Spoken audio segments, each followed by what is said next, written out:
Is being a loser a bad thing? It depends on how you look at it.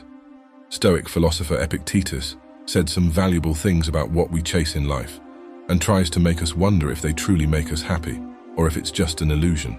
Achievements that society today views as the pinnacle of success, like wealth and fame, Epictetus saw as insignificant compared to the things that are truly worth living for, and can only be found within.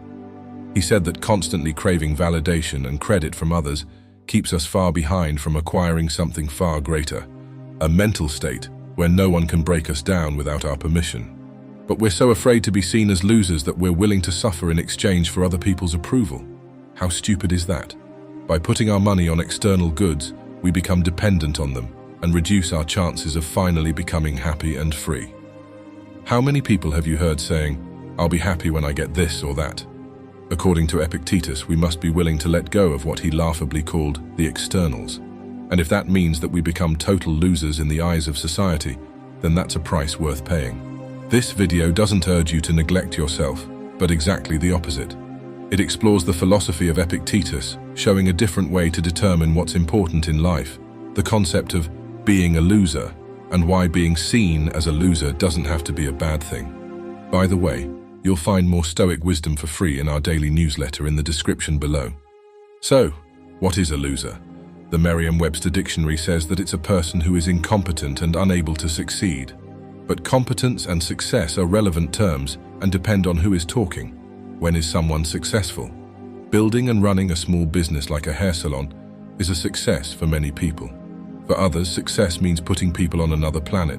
And for others, like the Stoics, success meant becoming undefeatable by life's blows and gaining freedom from passions and negative emotions. The definition of success is continuously changing with the era of each period, depending on certain social conditions, and also on culture and religion. So, the concept of being a loser is pretty vague, and fundamentally means nothing more than what other people agree that it means.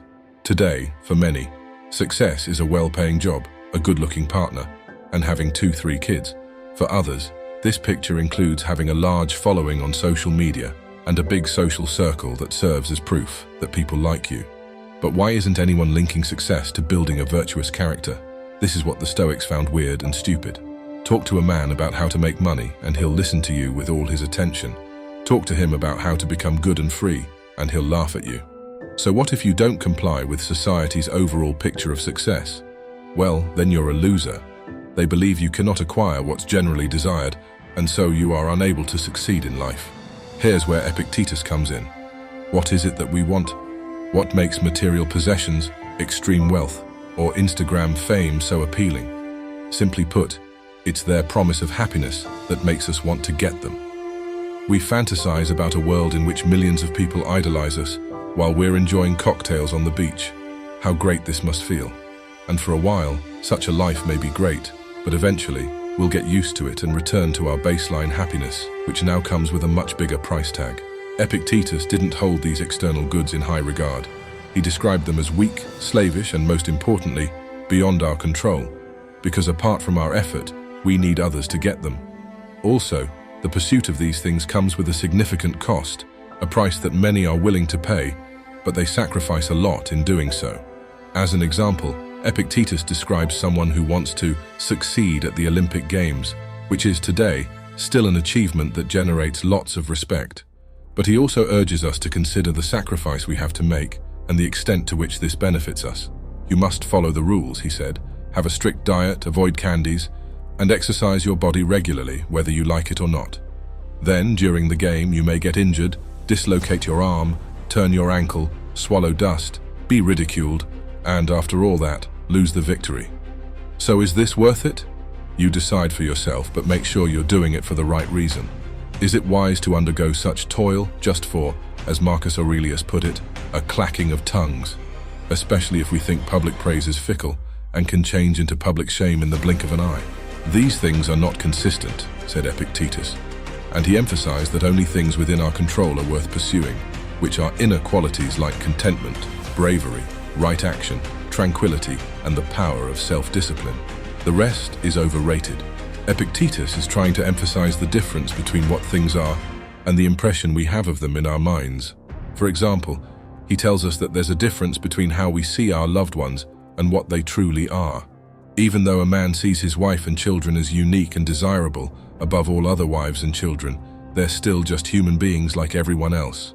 How they appear in our minds makes them special to us, not what they are themselves without our judgment.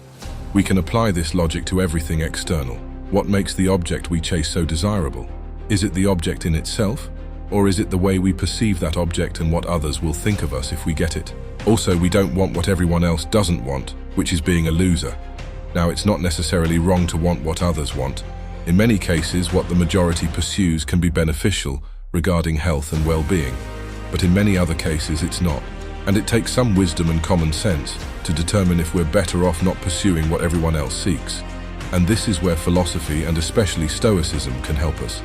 Epictetus prioritized a state of happiness and freedom over anything else.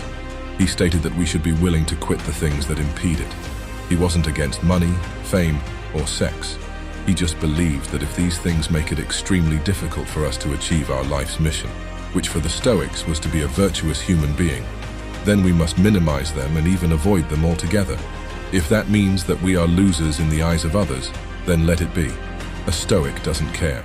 Let's say we've got enough to satisfy our basic needs and that we act according to our values, but we have pretty much nothing going on in all other areas of life. We don't have interesting social circles, we don't have partners, we have no social media followers, and the jobs we work for aren't great or unique. Most likely, people will call us losers, implying that we are somehow less important than those who have these things. Being perceived as less by others frightens people, as it's a direct attack on their egos, the stories they tell themselves about themselves. But is someone rich and famous better than someone poor and unknown? What does better mean? More hardworking or wiser? Stronger or weaker? What if this rich person is a coward and treats others unjustly? Is he now a success story or a loser in disguise? According to Epictetus's logic, these things don't make sense. I am richer than you, therefore I am better than you. No, says Epictetus. The truth is rather this: I am richer than you, therefore my net worth is greater than yours. But you are neither numbers nor money, but a human being. Our outside circumstances don't say much about our inner well-being, which is truly important from a Stoic point of view. Doesn't sadness grow in rich people? Are they immune to it? Of course not. Yet we find these things very important, so much so that we're willing to sacrifice our happiness and freedom to be seen as not, quote-unquote, less by the masses. So again, being a loser isn't a bad thing in itself. It's what we believe about it. If we see things like public praise, reputation, and the estimation of others just as they are, opinions that are unreliable, addictive, often worthless, based on delusion and false appearances, and generally beyond our control, we may find it easier to become indifferent to them. Remember, people will always find something to say against you, even if you do everything right, especially if you do everything right.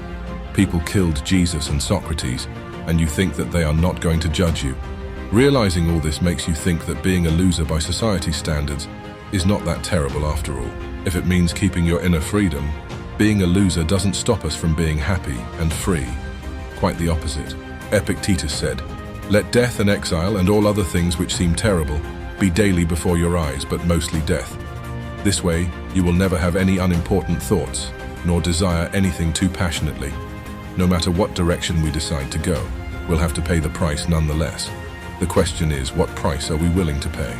You have to choose," said Epictetus. "You can either be a philosopher or one of the masses, a slave, but you can't be both. Being enslaved to material possessions and the opinions of others, the option most people choose, comes with a cost, your inner well-being. We pay the price required to attain what's considered desirable, like wealth and praise, meaning that we exchange our freedom, health and inner peace to participate in the rat race and to keep up with the Joneses. Being a philosopher means that we pay the price of probably not having, or at least not pursuing, what most people want. But according to Epictetus, a true philosopher always puts inner peace and happiness above everything else, even work, money, and hunger. If you want to improve, accept that people will view you as stupid and foolish. It is better to die of hunger, but without grief and fear, than to live in affluence with a troubled and enslaved mind. Epictetus believed, to gain inner freedom and become undefeatable, we must be willing to lose everything. Anything external we hold on to, even the most minor thing, automatically holds power over our mental state. Leaving all this behind is a tough road, but the Stoics didn't say we should abandon them altogether, just to make sure that we never let them rule over us. You'll have sleepless nights, says Epictetus. You'll need to work hard, stay away from toxic people, and others will laugh at you.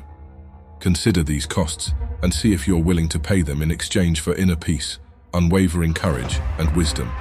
If you're not willing, stay away from philosophy, he said. So you're a loser in other people's eyes. Do others laugh at you? At first sight, this might seem like a terrible thing. The reputation of being a loser looks like a weak and pitiful position, but it also has its advantages, namely that we don't blindly follow other people's rules and choose to stay true to our values. Drawing from Epictetus's words, one must have the wisdom to decide what's truly beneficial for them and the strength to stick with that consistently, with a disregard for things like praise, riches, power, and social standing. No one said that being a Stoic was going to be easy, but that's why you chose this path, because few are willing to take it. Have you ever felt that others see you as a loser because you show indifference to things they view as important? Comment down below on how you handled the experience to inspire others who might be struggling with this. This also shows me that you stayed till the end of the video and that you're eager to follow Stoic philosophy.